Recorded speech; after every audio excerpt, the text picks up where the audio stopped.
약간 걱정은 되죠, 그죠? 자, 원숭이 두창 얘기가 좀 있는데, 다시 증가하는 코로나19의 원숭이 두창까지.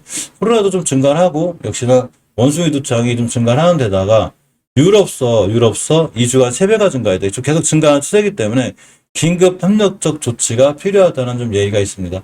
단지 이제 문제가 뭐냐면, 원숭이 두창이 됐든, 마켓 컬리가 됐든, 테마주가 돼서 뛰면, 임원들은 그 주식을 판다고 하네요. 그래서 차익 실현하는 거죠. 뭐 개인이 파는 거기 때문에 뭐 그것 다 뭐라 할 건 아니에요. 그렇지만 역시나 고점에서 누군가는 파는 고점에서 누군가는 파는 거죠. 그 저는 아니에요. 근데 누군가는 파는 좀 이런 상황이 좀 돼 있고 자, 위코바이오 맛은 많이 떨어졌죠. 그죠? 원수기 두장을 떴다가 뭐 여기 이 회사 임원들이 팔았는지 안 팔았는지 몰라요. 근데 어차피 제가 이 친구를 목표가를 2만 원 정도를 얘기했죠. 저거 이상 뛸지 안 뛸지 몰라요. 누구도 모르는 거예요. 그냥 제가 생각할 때는, 아, 저 테마를 받은 전고점까지는 가겠구나라고 그냥 생각을 해본 건데, 실제 전고점을 갔어요. 이걸 맞춘다는 게 아니고, 맞추는 건 불가능한 거예요. 그냥 생각해본 거죠. 전고점까지는 갈 수 있겠구나. 그럼 저까지 뛰면 저기서 팔아야 되겠다. 뭐 이런 거죠. 갔는데, 저번 달 종가상 깨지 않아야 될 이식교선을 지켜줬어요. 18%, 금요일에 18%가 밀렸는데 이 자리를 지켜주고 있었고, 주봉에서 저번 주 종가상 60선 위에 있죠. 일단 5선 깼기 때문에 항상 알려드렸죠. 최초의 5주선을 깨게 되면 주가가 밀려서 다음 주에도 60선까지 왔다 갈 수는 있어요. 아무리 WH에 대한 좋은 이슈가 있거나 뭐가 있거나 어쨌거나 그 위코바이오라든가 이 그 원수지 두창 관련주에는 저희가 호재가 되겠죠. 그죠? 그렇지만 어쨌거나 월봉에서 어떤 뉴스가 있어도 역시 이식교선만 절대 깨지 않으면 다시 한번 뛸 수는 있는데 이런 이식교선 자리를 좀 잘 보고 계시는 게 중요하고 주봉이나 일봉보다는 항상 월봉이 중요해요. 장기적인 지표는 월봉에서 깨지 않을지 안 깨기 때문에 안 깨야 되는 게 중요한 거고 단지 이런 테마주들은 너무 위아래로 급등락이 세다 보니까 좀 잘하시는 분들이 대응을 좀 잘하시는 게 좋아요. 아무튼 약간 좀 어려워요. 너무 세 급등락이 막 올라가게 되면 이렇게 한 방에 상한가 붙었다가 막 뚝뚝 떨어지거든요. 근데 시세를 한번 폭발적으로 줬는데 여기 변곡점 하나 있죠. 그죠? 여기서부터 대량 거래가 들어왔기 때문에 자, 여기부터 여기까지 물량을 누군가가 이때 싹 잡아먹었죠. 그 자리가 뚫어주고 나간 자리이기 때문에 지금 저 자리를 깨게 되면 안 되고, 그 금요일날 종가상 간신히 지켜놨어요. 그래서 내일부터라도 절대 하방으로 더 밀리면 안 돼요. 월봉에서도 20개선 근처에서 멈춰준 데다가 일봉에서 여기기 때문에 더 이상 밀리면 안 되는데 내일 그 원수지 두창에서 어떻게 호재로 작용할지 악재로 작용할지 모르지만 그래도 일단은 지켜줄 자리는 잘 지켜줬다. 이렇게 생각해 보시면 됩니다. HK 이노엔드 원수지 두창 관련해서 이게 빵 떴거든요. 떴다가 또 한 번 밀렸다가 또 떴다가 이렇게 급등락이 심하니까 당연히 이런 테마주들은 조심스럽게 봐야 하는데 월봉에서 이전 저점만 이틀하지 않으면 돼요. 37,300원이기 때문에 사실 메리트는 있죠. 왜냐하면 지금 37,900원이거든요. 주당 600원만 손해보면 돼요. 기준을 갖고 나는 HK 이노에 37,900원을 깨면 팔겠다. 이렇게 자리만 안 깨면 그러면 자리만 안 깨면 이 친구도 저 정도는 어느 정도 바닥을 확인해 준 거니까 단 깨게 되면 바닥이지 어딘지 모르는 거예요. 너무 쉽게 하라고 그랬죠. 주식을 막 여기다 대고 매물대 그려놓고 뭐 이렇게 하지 말고 그냥 깨지 않을 자리만 깨면 된다. 이렇게 생각하시면 되는데 37,300만 안 깨면 HK 이노엔의 자리는 낮다. 가격은 낮다. 이렇게 생각하시면 돼요. 자, 또 하나가 좀 수젠텍인데 좀 수젠텍을 좀 보게 되면 사실은 월봉에서 위치는 낮아요. 이 친구도 비싸진 않거든요. 예전에 저점이 9,500원이에요. 그래서 9,500원 좀 깨지 않는 자리에서 보는 게 좋고 주봉에서도 당연히 전저점 이탈 안 하고 있어요. 이게 천만 다행이에요. 옆으로 가고 있는데 이 친구가 원숭이 두창 진단 키트 뭐 이쪽에 좀 연결돼 있지 않나요? 그죠? 그럴 거야. 그래서 이날도 자기 혼자 8%, 이날 뭐 6% 올라가는데 이전 저점 이탈하지 않는 선상에서 보면 최소한 주가가 싸기 때문에 또 진단 키트 이쪽이기 때문에 아마 좀 또 코로나가 조금 물론 좋지는 않아요. 그죠? 당연히 우리가 아무리 주식을 하는 사람들이지만 얼른 빨리빨리 코로나도 종식이 돼야 되고 그죠? 지금 안 그래도 마스크가 해제돼도 다 쓰고 다니죠. 다 쓰고 다니는데 그래서 어쨌거나 잘 해결돼야 되지만 어쨌든 종목으로 봤을 때 진단 키트주들이 한두 번 더 움직일 수 있는데 너무 높은 거 말고 수젠텍 같은 친구들도 아직은 9,500만 안 깨면 다시 한번 시세를 줄 수 있지 않을까 이런 생각을 좀 가져봅니다. 엑세스바이오도 이제 그쪽을 엮이면서 한번 떴는데 월봉에서 보게 되면 조금 애매하긴 해요. 단지 그 이슈가 있는 게 그거죠. 그 원수지 두창 이슈가 있어서 여기가 굉장히 중요한 의미가 있어요. 14년도 12월 달에 깨지 않아야 될 정형 변곡점인데 저번 달에 간신히 여기를 지켜줬어요. 그래서 저번 달 깨지 않은 자리에 의미가 있기 때문에 항상 주식은 의미 있는 자리를 이탈하면 안 돼요. 여기만 깨지 않으면 빵 떴을 때 이렇게 20개월선 여기가 1차 목표가가 되고 가격으로 보면 거의 상한가 근처가 되네요. 그죠? 19,600원이니까 여기까지 좀 보는 게 맞고 어제 며칠 전에도 떴죠. 그 이슈로다가 떴기 때문에 한번 보고 계시면 일단 지상에서 지하로 탈출하는 241선을 기준으로 지상에서 지하를 탈출하는 가격을 보는 게 맞는데 역시 17,900원대 가깝게 한 18% 되겠네요. 보통 이제 이러시는 분들이 있어요. 우리가 그 주식이 지상지하로 나눠놓고 자 지상지하로 나눠요. 그죠? 그러니까 지상이 되고 지하가 됩니다. 주식은 지하에서 샀을 때 좀 주식 싸게 사는 편인데 가격 조정이 있었고 기간 조정이 있어 빵 때렸을 때 여기서 그냥 또 올라갈 수는 있거든요. 근데 못 가는 경우가 많아요. 왜 그러냐면 어제 많이 떴을 때 이때가 거의 25% 이때가 20% 한 50%가 떴죠. 이럴 때는 조심해야 되는데 주식은 웬만하면 양봉에 사지 말고 음봉에 사는 게 좋고 엑세스바이오 같은 경우도 내일 같은 날 만약에 금요일 저점만 훼손하지 않으면 한 번 더 뛰지 않을까 해서 가져보고 떴을 때 240선 근처가 최초의 목표가가 되지 않을까 이런 생각을 좀 가져봅니다. 파미셀도 많이 밀렸어요. 이 친구도 헤드도 넘을 정도인데 물론 뭐 이 친구만 그렇게 했냐고 미코바이오면서 붕 떴다 떨어졌는데 파미셀 같은 친구들도 월봉에서 좀 보게 되면 역시나 예전에 코로나 때 여기인데 그 전 바닥이 하나 있어요. 이런 데만 깨지 않으면 어쨌든 좀 바닥은 찍지 않나 생각해보고 회사는 그렇게 나쁘진 않아요. 나쁘진 않은데 추세 너면이 깨진 거예요. 깨졌으니까 좀 그 리스크 있게 대비해야 되고 주봉에서 봐도 이선 깼죠. 제가 저번 주에 벌써 이선 저저번 주에 이선 깨면서 파밀리 이선 깼구나. 여기만 깨지 않으면 되겠는데 또 깼죠. 계속 깨고 내려오는데 역시 바닥 정도 이게 왜 파밀셀도 결국 시장을 목표 나간 거예요. 그렇지만 이 정도는 좀 많이 싼 편이고 이게 떨어졌구나 이렇게 생각해 보시면 좀 됐는데 결국은 이전 바닥만 안 깨면 파미셀도 원수기 두창 관련주로 엮여있기 때문에 한번 또 뛰면 급등하고 올라갈 수 있는 확률이 있습니다. 자, 동구바이오 제약도 보면 약간 연결이 돼 있거든요. 이 친구 제가 선 하나 거놨어요. 여기가 이제 20개월선이 지켜져야 무조건 중요한 자리인데 자꾸 저점을 밀고 내려오기 때문에 심하게 밀리면 또 이런 데까지 밀릴 수 있으니까 좀 조심해서 봐야 돼요. 단지 좀 많이 떨어지긴 했는데 어제 시장 급락하면서 밀리는 거고 조금 위험해지긴 졌어요. 이제 제가 항상 전저점 이탈하는 걸 좀 안 좋아하거든요. 전저점을 계속 이탈하게 되면 주식이 자꾸 떨어져요. 그래서 물론 당연한 얘기긴 하지만 이 친구 같은 게 앞전에 대량 거래가 좀 들어와 있어서 반등해주면 그래도 이게 세력이라고 보네요. 저는 다시 한번 뛰긴 뛸 것 같은데 시장 민호주면서 누군가는 또 싸게 살 수 있는 거니까 지금은 조금 위험성은 있는데 어쨌거나 내일 같은 날 다시 한번 또 원숭이 두창 관련주로 한번 볼 필요는 있어요. 내일부터 무조건 복귀해줘야 되겠죠. 그래서 여기 사방으로 밀리면 실질적으로 바닥이 어디까지 올지도 몰라요. 우리도 누구나 그 바닥을 알 수는 없거든요. 예전 저점 안 깨길 바랬는데 저번 달에도 깼고 이번 달에 좀 깨고 내려오고 있기 때문에 약간 리스크는 있어요. 이 부분은 좀 조심스럽게 대응하고 전 저점 깨지 않는 선상에서 보는 게 맞아요. 자, 큐로컴도 어디 많이 떨어졌죠. 이 친구들이 원수장 관련 이렇게 있긴 한데 대바닥 와 있죠 지금. 하긴 뭐가 안 깼겠냐고. 금요일날 그렇게 시장이 급락을 했는데 우리나라 시장이 그죠? 뭐 급락은 아니지만 3일 정도 급락한 거죠. 어쨌거나 아직은 여기가 코로나 때거든요. 이 정도 이하까지는 밀리지 않을 것 같아요. 제가 알려드렸죠.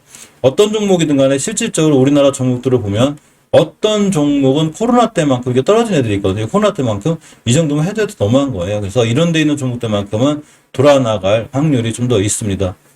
윤정님 어서 오세요. 해 떨어지니까 좀 들어가죠. 그죠? 자, 아미노로직스를 봅니다. 아미노로직스는 이제 뭐 식량하고도 좀 관련이 있는데 이 친구들 시세를 많이 줬죠. 우리가 아미노로직스 볼 때가 이제 여기부터인데 여기부터 봤는데 많이 급등을 했고 일단 고점을 2번 정도 찍었어요. 특히 21선을 좀 안 깨길 바랬는데 우리가 봐야 되는 건 항상 월봉의 지표라고 그랬죠. 월봉에서 중요하게 지켜줘야 될 5개월선 가격이 정확히 2,500원이에요.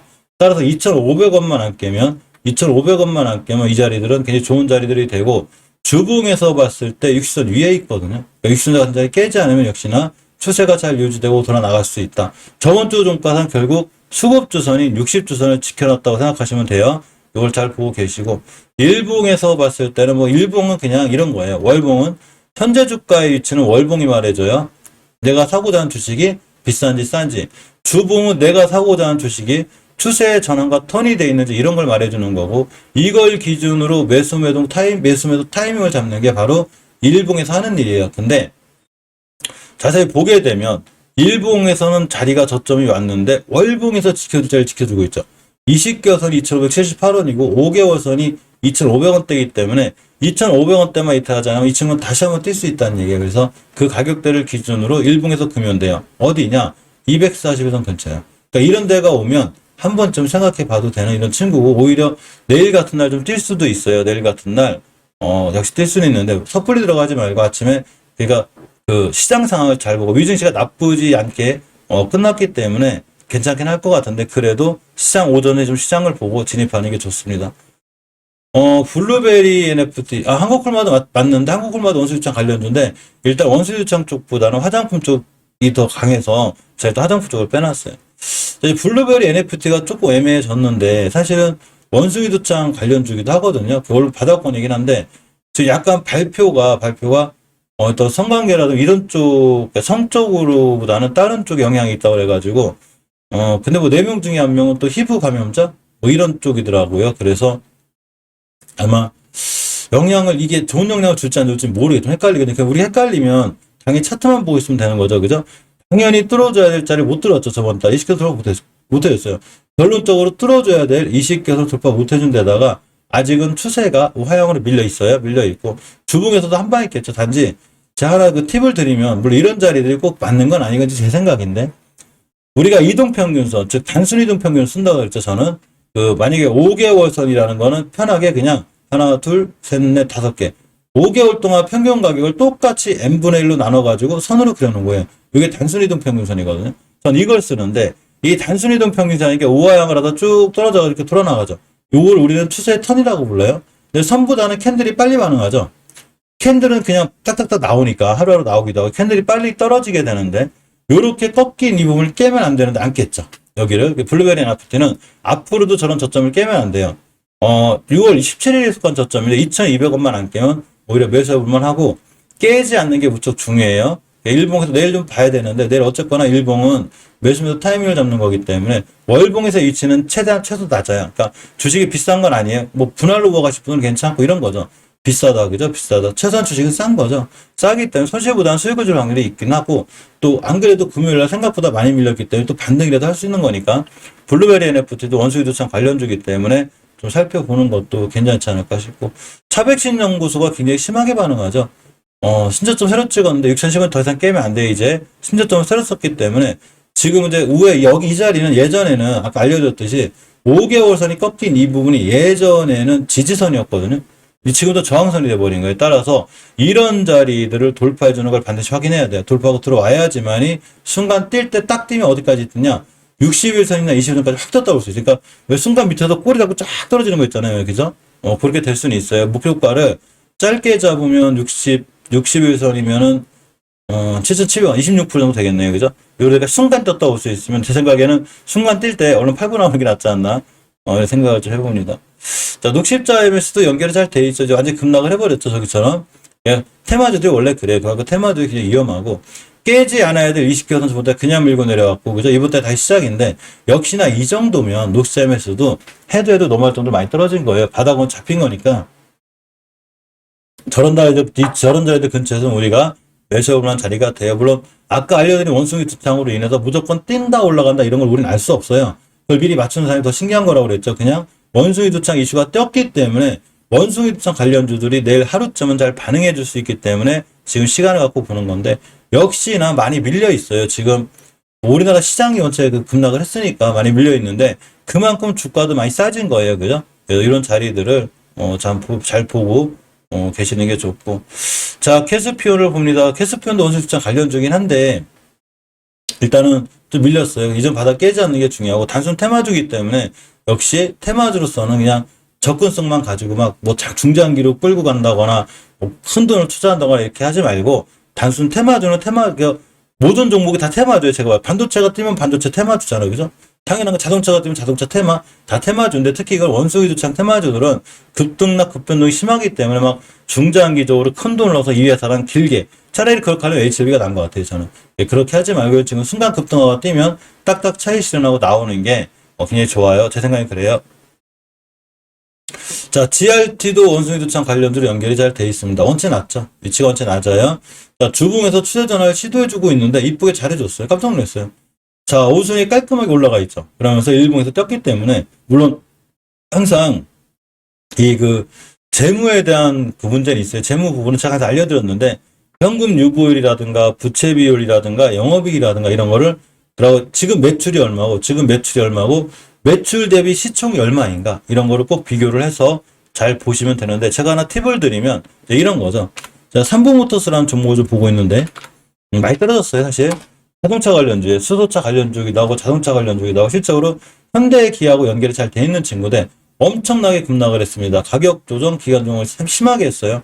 근데 사실 제가 생각하는 삼성모터스는 그냥 바닥권에 잘 모아 나가면 나중에 좋은 수익을 주지 않을까 싶은데, 해도 넘어갈 정도로 코로나 때만큼 떨어졌거든요. 이쯤은 지금부터 모아 나가면 제 생각에는 그래도 이 자동차 부품으로서는 나쁘진 않은데, 이런 친구들이 월봉 바닥에 있을 때 해석할 때 우리가 잘 모아가거나 투자를 하려면 재물을 잘 알아야 되잖아. 그래서 제가 재무 보는 법을 하나 알려드렸거든요. 간단하게 저는 이렇게만 봐요. 재물을 본다 해서 그 주가가 꼭 올라가거나 떨어지진 않는데, 최소한 PBR 정도는 해석할 줄 알아야 되겠죠. 그죠? 0.30. 비싸지 않죠. 그러니까 보통 장부 가치가 10,000원이야. 근데 시장에서 3,000원 거래되고 있다는 얘기예요. 굉장히 싼 거죠. 장부 가치가 10,000원인데 30,000원에 거래가 되면 PBR이 3이 돼, 3.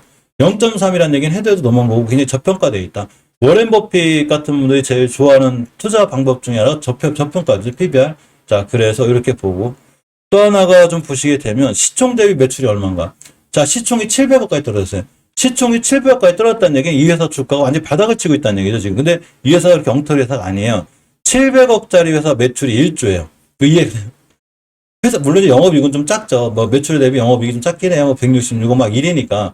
그래도 700억짜리 회사가 영업이익이 166억. 매출액이 1조야. 뭐 안 나쁘죠. 회사 좋죠. 물론 이런 것 때문에 주가가 급등하고 그러진 않아요. 자, 현금유불 2,400%, 부채비 237% 나쁘지 않죠. 이번에 배당도 줬으니까 재무적으로 이상이 없다는 제 판단에는 그래도 삼성모터스가 상장해서 역사와 전통을 자랑하죠. 꽤 오랫동안 잘 유지가 돼 있는 이런 회사인데, 역사적으로 시장이 무너지면서 최고 바닥을 찍고 있다는 얘기죠. 내가 만약에 장기 투자 종목을 모아 나간다면 이런 종목들이 중요한데, 이렇게 장기적으로 투자를 할 때는 어떤 당연히 자동차주도 테마주긴 하지만 재무를 잘 본인이 금방 알려드린 방법대로 이런 방식으로다가 재무를 잘 보고 가는 게 굉장히 중요해요. 자, 현대바이오를 봅니다. 현대바이오는 저번 달에 벌써 위기감이 있었죠. 제가 알려드렸죠. 20개월선이 가파를 때, 20개월선 옆에 있어 상관없어요. 20개월선 옆으로 갔을 때는, 자, 옆으로 가잖아요. 내 주가 밑에 있어. 첫 번째 목표가 여기가 돼요. 요게 아미노로직스죠. 이렇게 되는 거예요. 근데 20개월선이 가파를 때 깨게 되면 밑으로 하방으로 확 열려요. 그래서 현대바이오가 많이 떨어진 건데, 아직도 아주 어디가 바닥일지 모를 정도 많이 떨어졌어요. 코로나 치료제 관련 여러 이슈가 있긴 한데 의미 없다 그랬죠. 지금 많은 회사들도 종군당도 그렇지만 나파벨탄 이것도 지금 철수했죠. 셀트리온도 치료제 철수했죠. 그만큼 치료제 시장에 이제 메리트가 없어요. 당연히 없죠. 지금 뭐 세계적으로 풀린 게 많으니까. 그러니까 아마 현대바이오는 이제 원수유두창 관련주로 움직일 수 있긴 한데, 이전 바닥은 당연히 안 깨야 되고 여긴 안 깨야 되는 거고, 깨게 되면 추세가 깨져 있기 때문에 현대바이오는 좀 위험하다. 이렇게 생각하고 좀 보시는 게 맞습니다. 자, 원숭이두창 관련주들은 여기까지 볼 거고, 내일 한번 반응해 주는 걸 보자고요. 우리는 이제 멤버님들은 어차피 내일 아침 저희랑 만날 거거든요. 저랑 8시에 만날 거기 때문에 제 8시에 효과창 보면서 다시 좀 많은 얘기를 해봐야 될 것 같아요. 그죠?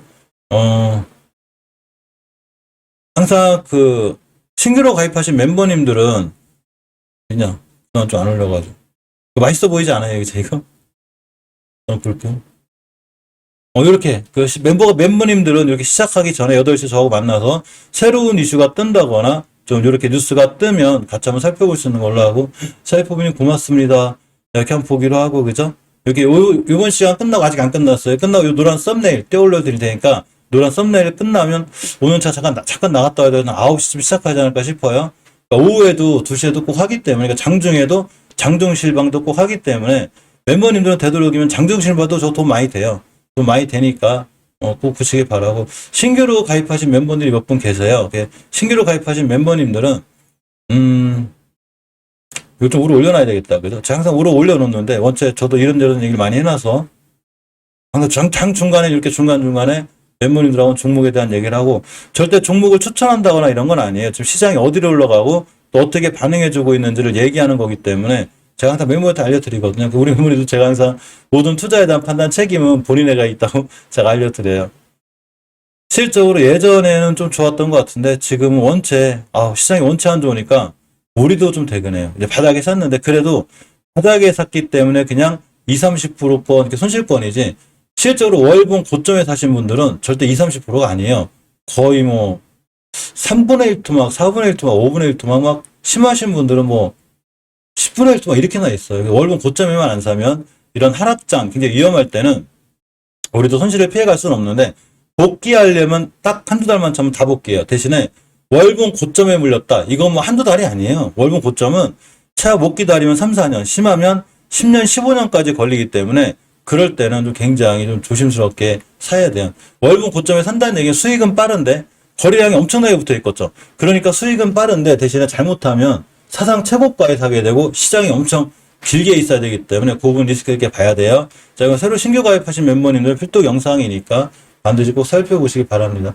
지금까지 얘기해드린 뭐 20개월 선이라든가 추세라든가 이런 걸 제가 잘 정리를 해놨어요. 저것도 누구한테 강의라고 써놓긴 했지만 기본 강의라기보다는 우리가 그냥 기본적으로 제가 시장에서 있으면서 좀 알아본, 그러니까 제가 느껴본 그런 거에 대한 영상이라고 생각하시면 돼요.